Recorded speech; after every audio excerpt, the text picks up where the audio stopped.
Halo guys, kembali lagi dengan Miss Ayu. Kali ini tetap ya Miss Ayu bakal ngebahas tentang beberapa soal bahasa Indonesia dan akan dilanjutkan dengan soal atau paragraf-paragraf bahasa Inggris.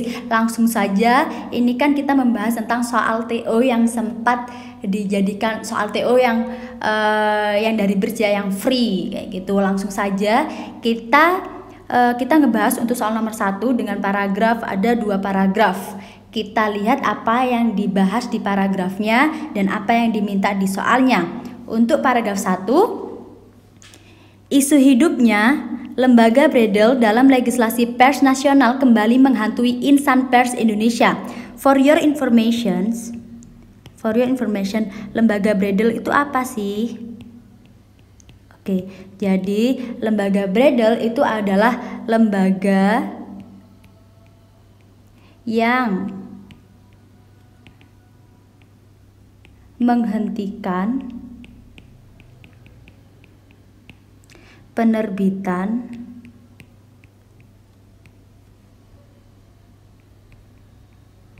dan peredaran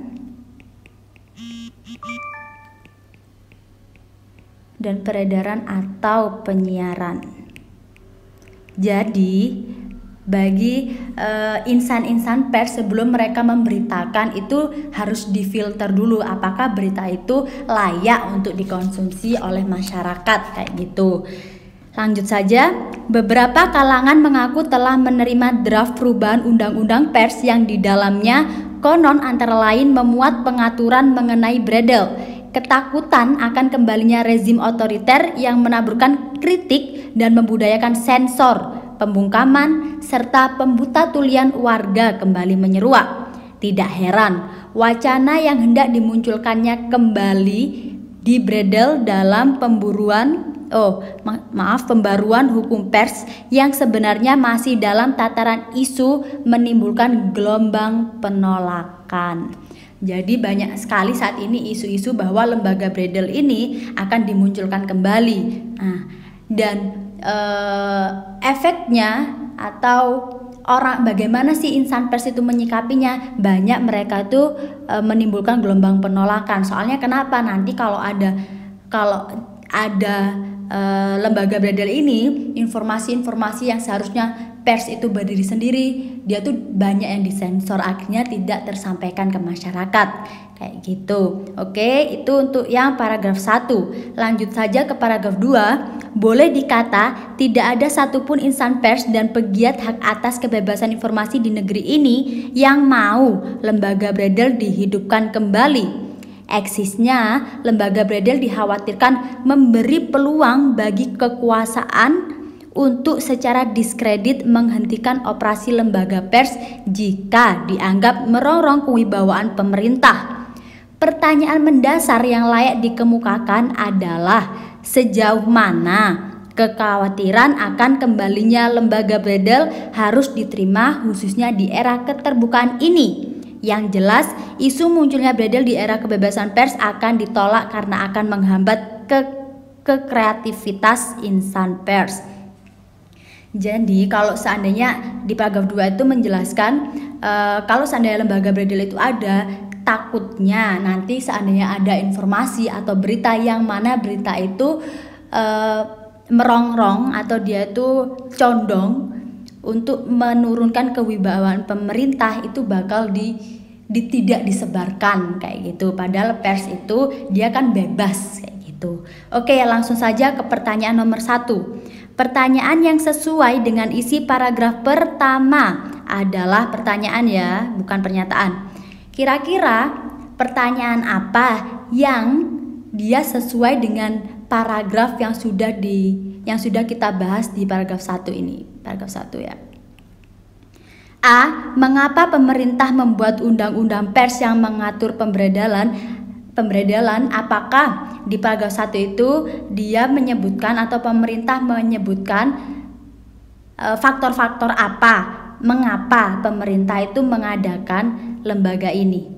Apakah di sini ada? Tidak ada ya. Di sini cuma membahas tentang isu kembalinya lembaga Bredel tersebut, bukan mengapa pemerintah membuat undang-undangnya. Nggak ada di sini pembahasan bahwasanya soalnya pers dia mengikuti kubu pemerintah atau dia lebih membela masyarakat, kayak gitu, nggak ada. Jadi A bukan jawaban yang tepat. Setelah itu B, bagaimana sikap insan pers terhadap rencana munculnya kembali lembaga Bredel? Apakah di paragraf 1 ini ada salah satu sikap atau sikap si insan terhadap adanya atau munculnya kembali lembaga Bredel ini? Adakah?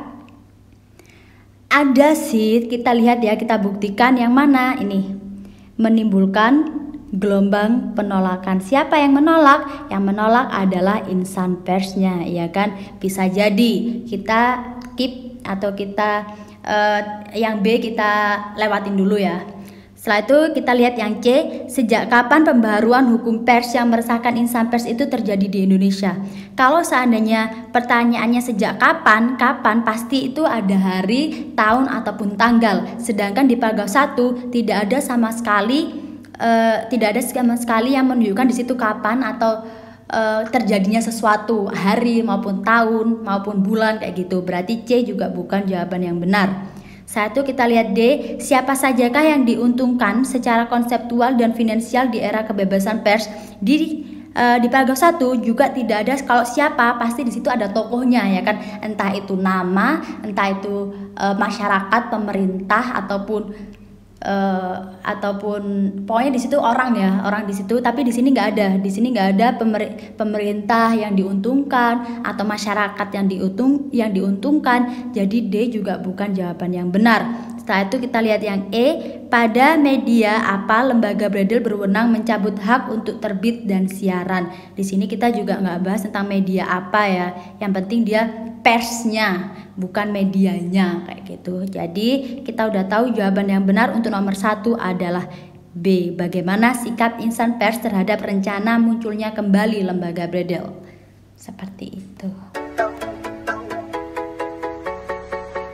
Oke, kita lanjut ke pertanyaan nomor 2. Pertanyaan nomor 2 masih dengan isu hidupnya lembaga Bredel. Yang ditanyakan adalah mengapa insan pers dan pegiat hak atas kebebasan informasi menolak ke lembaga Bredel dihidupkan kembali. Mengapa ia menolak? Jawaban yang tepat adalah karena A, dengan hidupnya lembaga Bredel dalam legislasi pers nasional akan menghantui insan pers. Iya benar, akan menghantui, tapi dia terlalu general. Menghantui seperti apa yang dimaksud? Itu kan masih tanda tanya, masih ambigu. Berarti A juga bukan jawabannya.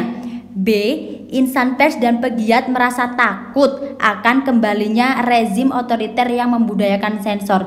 Merasa takut. Ingat, yang ditanyakan adalah mengapa mereka menolak, bukan mengapa mereka merasa takut, kayak gitu kan. Hati-hati loh ya. Emang ini benar gitu kan. Kalau secara implisitnya ya memang benar atau sesuai dengan teksnya ya. Teks yang di pertama sini ya memang benar, mereka takut, merasa takut karena rezim otoriter yang membudayakan sensor. Tetapi yang ditanyakan, ingat, yang menolak, bukan yang mereka takuti. Berarti B juga bukan jawabannya, kecuali kalau pertanyaannya apa yang mereka takuti dari adanya lembaga Bredel jika dihidupkan kembali, kayak gitu ya. Untuk yang C, lembaga Bredel dikhawatirkan akan memasung kreativitas lembaga pers dan pegiat dalam pemberitaan. Ini ada ya di paragraf terakhir, karena akan menghambat kreativitas insan pers. Itu kenapa? Apakah gara-gara mereka takut ataukah mereka memang benar-benar menolak dikarenakan akan menghambat kreativitas mereka? Dan kalimat sebelumnya itu sudah dibahas, isu munculnya Bredel di era kebebasan pers akan ditolak, ya kan? Ini sesuai dengan pertanyaan yang ditanyakan di soal nomor 2. Berarti kita langsung tahu jawabannya untuk soal nomor 2, yaitu jawabannya C. Tapi kita lihat untuk yang D dan E. Yang D, lembaga Bredel dikhawatirkan memberi peluang lebar bagi kekuasaan untuk menghentikan operasi lembaga pers. Di sini yang ditanyakan atau yang digarisbawahi adalah dikhawatirkan. Jadi kekhawatirannya mereka, ya kan, bukan mereka menolak, tapi mereka hanya khawatir. Berarti D juga bukan jawabannya. Setelah itu E, lembaga Bredel akan menyensor berita-berita yang dimunculkan di media massa dengan ketat. Itu juga itu juga ini ya, yang ditakutkan juga. Soalnya di paragraf 1 itu juga dibahas bahwasanya kalau seandainya ada lembaga bredel, ditakutkan mereka akan menyensor ketat berita-berita yang akan dimunculkan. Berarti E juga bukan jawabannya.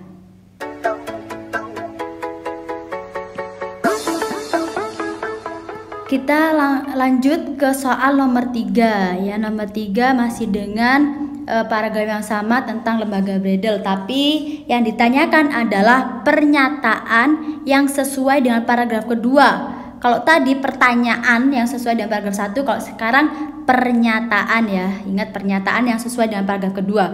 Paragraf kedua tadi ngebahas tentang apa?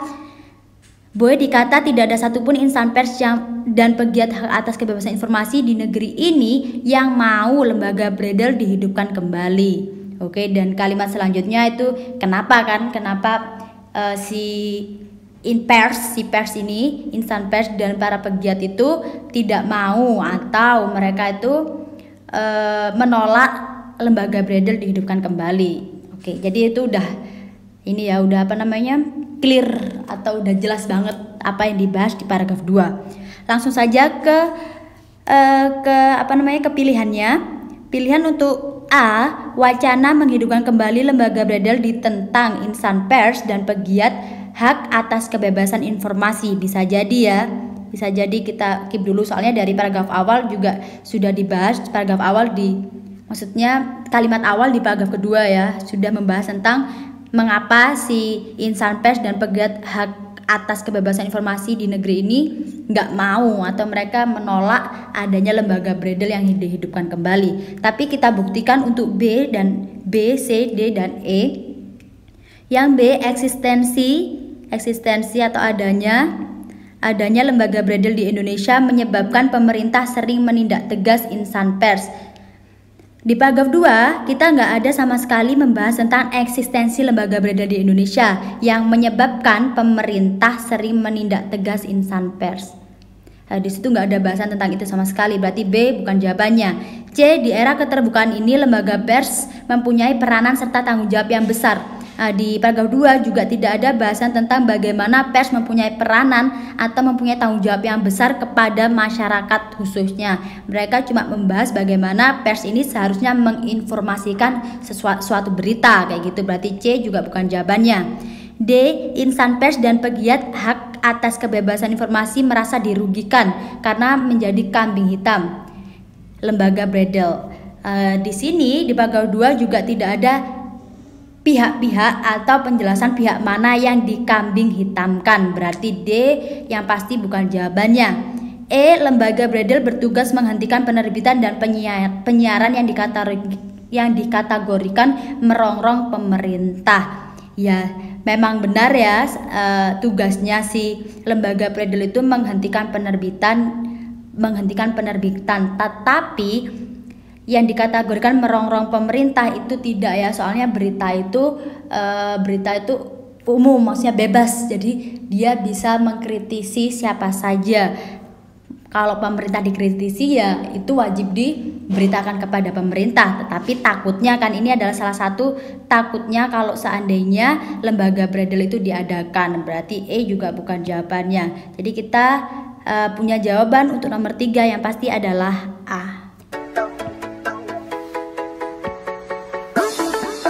Untuk nomor 4 yang ditanyakan adalah simpulan isi teks berikut.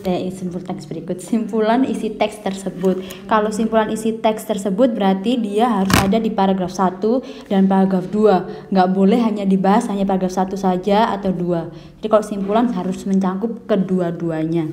Apakah jawabannya A, lembaga pers dan lembaga bredel seharusnya bekerja sama demi kemajuan bangsa? Apakah ada di paragraf 1 atau 2 yang membahas tentang kerjasama antara lembaga pers dan lembaga bredel? Nggak ada ya. Soalnya lembaga pers itu menolak adanya atau munculnya kembali lembaga bredel. Jadi nggak ada di situ wacana tentang mereka harus bekerja sama demi kemajuan bangsa. Saat itu kita lihat yang B, pemerintah memandang perlu adanya lembaga bredel untuk meredam pers yang kebablasan. Pers yang kebablasan di sini juga nggak ada bahasan tentang berita-berita yang dilakukan oleh pers itu yang kebablasan, sehingga dibutuhkan lembaga Bredel untuk meredamnya. Nggak ada pembahasan sama sekali tentang itu. Berarti B juga bukan jawabannya. C. Kehidupan pers di era keterbukaan ini lebih baik bebas dari rasa takut dan khawatir. Memang benar pers itu harus mereka itu harus bebas dari rasa takut dan khawatir. Tetapi dari kedua paragraf ini dia tidak hanya membahas tentang bagaimana pers harus bebas dari rasa takut dan khawatir. Ini lebih kepada bagaimana lembaga pers itu menolak akan adanya lembaga Bredel seperti itu. Jadi C juga bukan jawaban dari nomor 4. D. Rasa saling curiga antara pemerintah dan insan pers berdampak negatif pada arus informasi. Di sini juga tidak ada pembahasan tentang rasa saling curiga, entah itu pemerintah curiga kepada pers ataupun pers kepada pemerintah, sebaliknya ya, berdampak negatif pada informasi. Itu juga bukan jawabannya, nggak ada pembahasan entah siapa yang curiga atau pihak mana yang curiga. E. Isu munculnya lembaga Bredel di era kebebasan pers akan ditolak karena menghambat eksistensi insan pers. Nah, ini baru jawaban dari nomor 4. Kenapa? Soalnya dari awal sudah dibahas tentang isu munculnya lembaga Bredel. Kenapa? Nah, akan ditolak, ya kan? Kenapa ditolak? Karena ketika lembaga Bredel itu diadakan, itu akan menghambat eksistensi insan pers. Kedua kalimat itu kan saling, maksudnya semua variabel di sini disebutkan seperti itu. Jadi jawabannya E ya untuk nomor 4. Soal untuk nomor 5 adalah Oke, untuk soal nomor 5 itu kita sudah mempunyai paragraf baru, bukan lagi tentang lembaga Bredel ya atau pers ya, tetapi tentang semburan baru muncul di Mindi. Yang ditanyakan sebelum itu kita bahas dulu. Semburan baru muncul di Mindi, semburan lumpur air dan gas baru keluar dari halaman belakang rumah salah seorang penduduk, warga desa Mindi. Berarti Mindi ini namanya ya, nama lokasinya di mana dia munculnya. Kecamatan Porong, Kabupaten Sidoarjo. Semburan itu merupakan semburan ke-59 yang muncul di sekitar pusat semburan utama. Menurut seorang ahli dan leader tim Vergaso, perusahaan yang mengawasi gas-gas berbahaya di sekitar pusat semburan itu sama dengan 58 semburan liar sebelumnya. Semburan liar itu juga tidak berbahaya dan tidak akan membesar. Kalau dibiarkan, semburan itu akan mengecil sendiri. Untuk menutup semburan, hari ini akan dimasukkan 100 kg semen ke dalam lubang asal semburan. Yang ditanyakan adalah ide pokok paragraf kedua teks tersebut. Yang tepat adalah A. Apakah pengawasan gas oleh tim ahli? Ini menurut seorang ahli ya.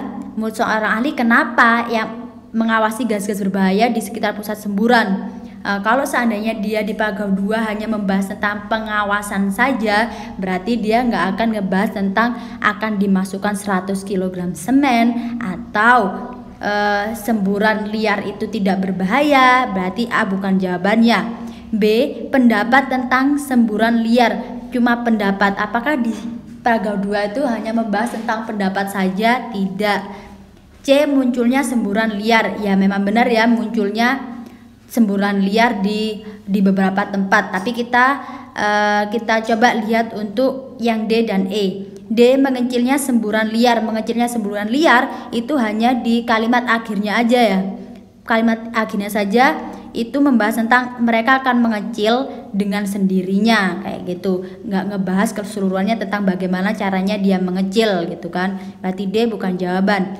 E. Penutupan lubang semburan. Penutupan lubang semburan itu juga ada di kalimat akhir saja ini kan. Berarti E juga bukan jawabannya. Yang benar adalah C. Munculnya semburan liar.